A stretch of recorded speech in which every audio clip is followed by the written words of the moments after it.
Hello everyone, this is Urvashi. Now we will do pedagogy of economics. Our today's topic is objective type test.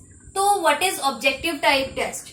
तो सबसे पहले मैं आपको बता रही हूँ कि जो आपका टॉपिक था एक टाइप्स ऑफ टेस्ट का, उसका 2 पॉइंट्स थे, एसे टाइप टेस्ट एंड ऑब्जेक्टिव. तो एसे टाइप टेस्ट जो थे आपके प्रीवियस वीडियो में हमने डिस्कस कर लिया था what is essay type test. ठीक है, तो आज हम लोग डिस्कस करेंगे what is objective type test.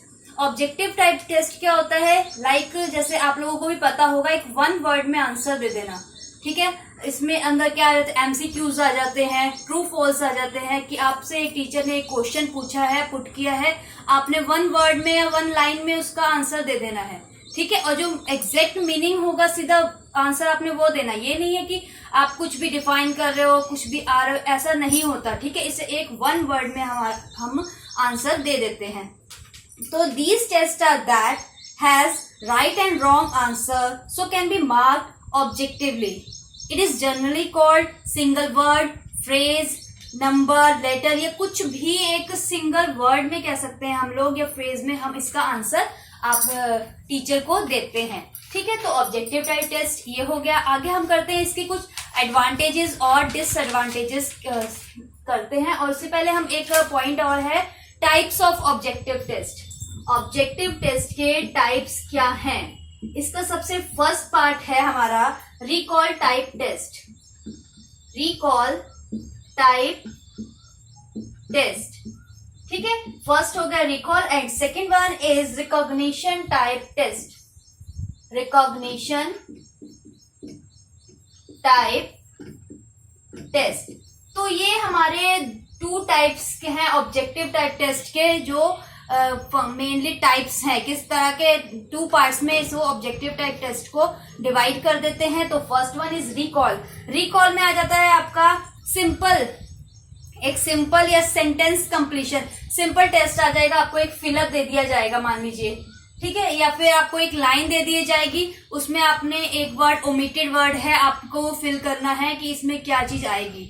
ठीक है, एक कह सकते हैं एक सेंटेंस को पूरा एक सेंटेंस दे दिया, उसमें से 1 वर्ड मिस कर दिया, तो आपने बताना है कि उस 1 वर्ड आंसर उसमें क्या चीज की, मतलब कि क्वेश्चन में क्या वर्ड रह गया है जिससे वो कंप्लीट होना है. ठीक है, तो क्या हो गया रिकॉल टेस्ट. एक आपको लाइन दे दी फॉर एग्जांपल, तो उसमें आपने क्या फिल करना, एक वर्ड ओमिट कर लिया है, एरर है, या फिर जैसे कहते हैं ना आपने इंग्लिश में एरर या ओमिटेड वर्ड करे हैं. ठीक है, वैसे ही एक वर्ड उसमें से गलत होगा या कि उसको आपने सही लिखना है क्या है.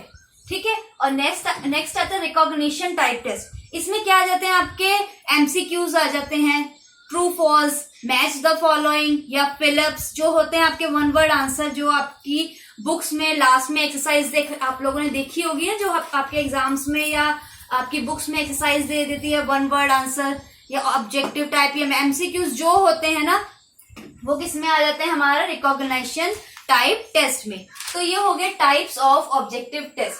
नेक्स्ट हम लोग करते हैं इसकी advantages. Advantages of objective type test. Objective type test में फर्स्ट इसका पॉइंट आ जाता है, test are valid. Test are valid. जो जितने भी टेस्ट हम लेते हैं ऑब्जेक्टिव टाइप टेस्ट जो होते हैं सारे वैलिड होते हैं. ठीक है, टीचर को कोई बहुत ही ज्यादा मेहनत नहीं करनी होती. टीचर एक आराम से अपना, मतलब टीचर ने 10 क्वेश्चन दिए तो 10 क्वेश्चंस को वो within 2 to 3 minutes check कर लेती है. ठीक है, एक वैलिड टेस्ट होता है, एक एग्जैक्ट आंसर देना है. ये नहीं है कि पूरी लाइंस या पेजेस में आपने आंसर देना है एक सिंपल से क्वेश्चन का, ऐसा नहीं है. ठीक है, हमेशा जो भी एक वैलिड होता है कि एक प्रॉपर आंसर की टीचर भी एकदम देख कर कि हाँ भाई टीचर का टाइम स्पेंड ना हो उसमें. ठीक है, तो जो ये ऑब्जेक्टिव टाइप टेस्ट के एडवांटेज में क्या आ गया, टेस्ट आर वैलिड. जितने भी टेस्ट होते हैं ये सब क्या होते हैं, वैलिड होते हैं. नंबर 2 आ जाता है classification of student possible. Classification of students possible. जो स्टूडेंट्स की क्लासिफिकेशंस होती हैं वो पॉसिबल होती है कि स्टूडेंट को इजिली टीचर आपका एक टेस्ट लेगा एमसीक्यूज का, या फिर आपका ऑब्जेक्टिव टेस्ट की इजिली देखकर बता देगा कि 10 क्वेश्चंस दिए उनकी स्पीड कैसी थी, स्टूडेंट्स की क्या थी, उनमें डिवाइड कर देगा कितने बच्चों ने एकदम से क्वेश्चन पढ़ के कैसे आंसर दिया है, कैसे रिएक्ट करा है। ठीक है, तो जो ये क्लासिफिकेशन होती है बहुत ही ज्यादा इजी होती है, इजिली पॉसिबल होती है क्लासिफिकेशन ऑफ स्टूडेंट्स। नेक्स्ट आता है हमारा test are reliable. Test are reliable, जो टेस्ट होते हैं सारे रिलायबल होते हैं। टीचर को बहुत ज्यादा मेहनत नहीं करनी होती है कि अपना जो कह सकते हैं कि टाइम प्रॉपर, एक ये नहीं कि आप एक ही स्टूडेंट पे 15 to 20 मिनट्स लगा रही है टीचर, नहीं, 10 to 20 क्वेश्चंस दे देती है टीचर। साथ के साथ स्टूडेंट्स अपनी जितनी नॉलेज होती है वो सभी अपने नॉलेज के अकॉर्डिंग स्टूडेंट क्वेश्चंस पे मार्क कर देते हैं, टिक रॉन्ग, या आपके क्वेश्चन दे दिए उसके 4 ऑप्शन से 4 में से 1 करेक्ट आंसर है। ठीक है, तो स्टूडेंट्स को जितनी नॉलेज होती है रिगार्डिंग दैट टॉपिक या सब्जेक्ट वो जल्दी से अपना टेस्ट कंप्लीट कर देता है, और टीचर को भी कोई ज्यादा मेहनत नहीं करनी होती टेस्ट को चेक करने में, और बल्कि उसे टेस्ट को क्रॉस चेक भी टीचर्स कर लेती हैं। इसमें आपका टाइम भी ज्यादा वेस्ट टीचर्स का नहीं होता। नेक्स्ट आ जाता है हमारा प्रैक्टिकेबिलिटी।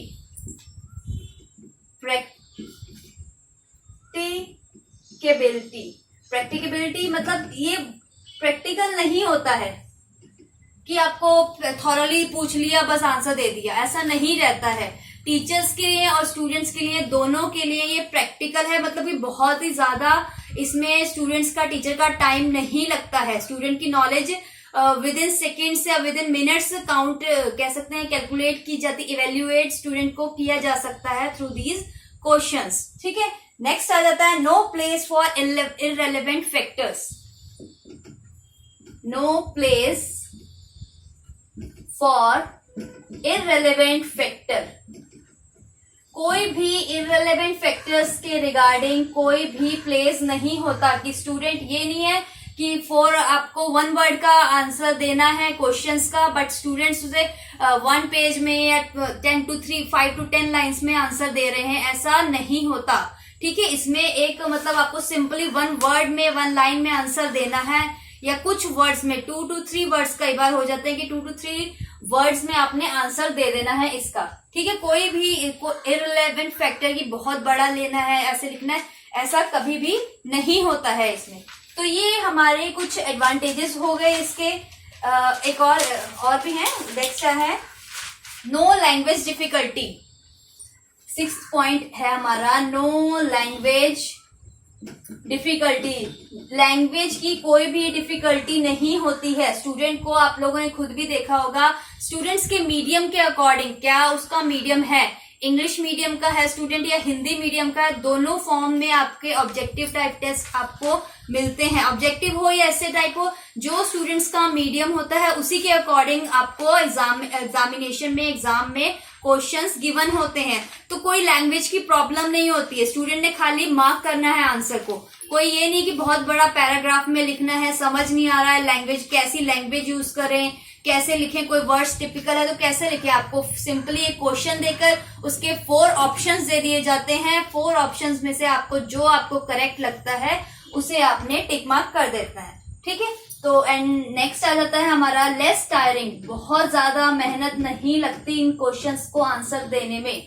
ठीक है, कोई भी थकता नहीं है कि स्टूडेंट थक गया, हाथ में दर्द होने लग गए थे, 6 to 7 पेजेस के आंसर दे रहे हैं, तो ऐसा नहीं होता। इससे क्वेश्चंस को करते टाइम ना ज्यादा मेहनत लगती है ना कुछ, बस माइंड का आपका कि कितनी आपका माइंड एक्टिव है स्टूडेंट्स का, कितनी देर में उसने टिक मार्क को, क्वेश्चंस को टिक किया है, या एमसीक्यूज जितने भी थे कितना मार्क किया है, क्या किया है। ठीक है, तो ये हमारी होगी advantages of objective type test. Next हम लोग करते हैं इसकी डिसएडवांटेजेस। डिसएडवांटेजेस में क्या आ जाता है हमारा,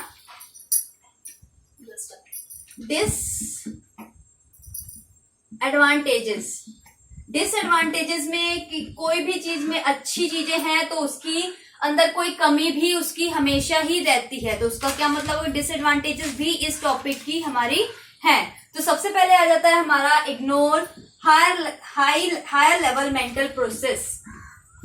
ignore higher level mental process की जो भी हायर लेवल का मेंटल प्रोसेस या स्टूडेंट का कह सकते हैं हम लोग कि स्टूडेंट एक क्वेश्चंस को कितनी टाइप में कितना अच्छे एक्सप्लेन कर सकता है, but in these questions objective type test में वो नहीं कर पाता, उसको इग्नोरेंस मिल जाती है।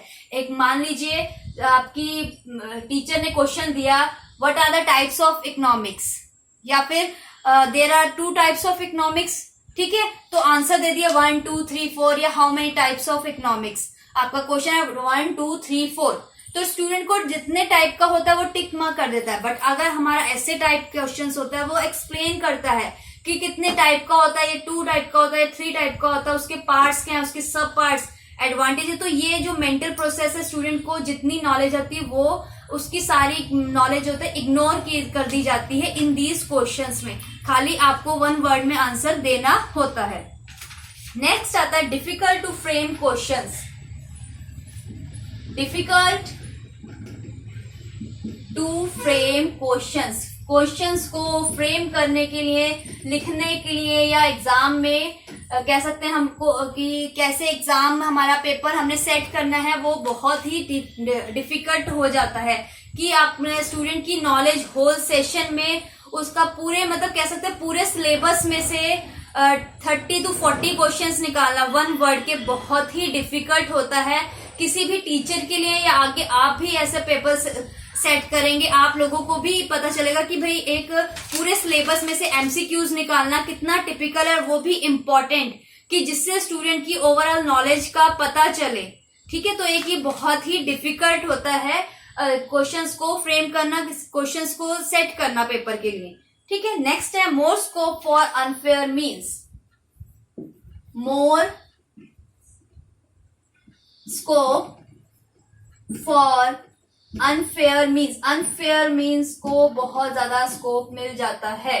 ठीक है, तो इसका मतलब बेसिकली यही है, जो अनफेयर मीन्स होते हैं उनके लिए ये स्कोप मिल जाता है कि कह सकते हैं कि क्वेश्चंस क्या है, स्टूडेंट ने बस आंसर दे देना है, कोई सही है नहीं है, उनसे कुछ नहीं रिलेटेड। ठीक है, नेक्स्ट है स्कोप ऑफ गेसिंग the answer.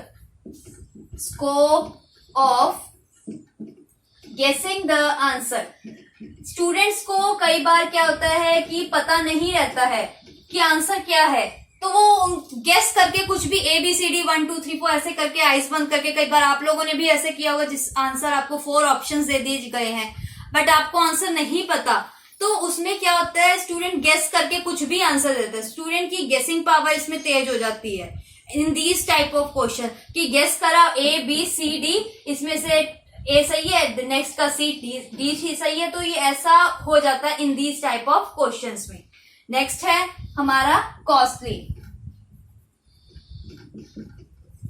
It is not easy, ये बहुत ज्यादा कॉस्टली नहीं होते कह सकते हैं, या फिर कॉस्टली पड़ जाते हैं कि टीचर को एक कैसा टाइमिंग कैसे देना है कि क्वेश्चन का पेपर को सेट करने के लिए, जैसे मैंने आपको फ्रेमवर्क का बताया है, कैसे डिफिकल्ट होता है ये सभी के लिए कि इनको पूरे सिलेबस में से निकालना, सेट करना, उसकी क्वेश्चंस को कैसे डिवाइड किया जाए, स्टूडेंट की नॉलेज को कैसे हमें इवेल्युएट कैलकुलेट किया जाए। ठीक है, तो ये हमारे कुछ पॉइंट्स हो गए डिसएडवांटेजेस के ऑब्जेक्टिव टाइप टेस्ट के। तो आप लोगों का ये टॉपिक एक छोटा सा है, बहुत इंपॉर्टेंट टॉपिक नहीं है, बट आपको एग्जाम्स के लिए तो सभी चीजें प्रिपेयर करनी है। ठीक है, तो ये आपका ऑब्जेक्टिव टाइप टेस्ट आपका कंप्लीट हो गया। ठीक है, इसके रिगार्डिंग कोई आपको प्रॉब्लम हो, कुछ हो, तो आप लोग मुझे मैसेज कर दीजिएगा। Thank you everyone.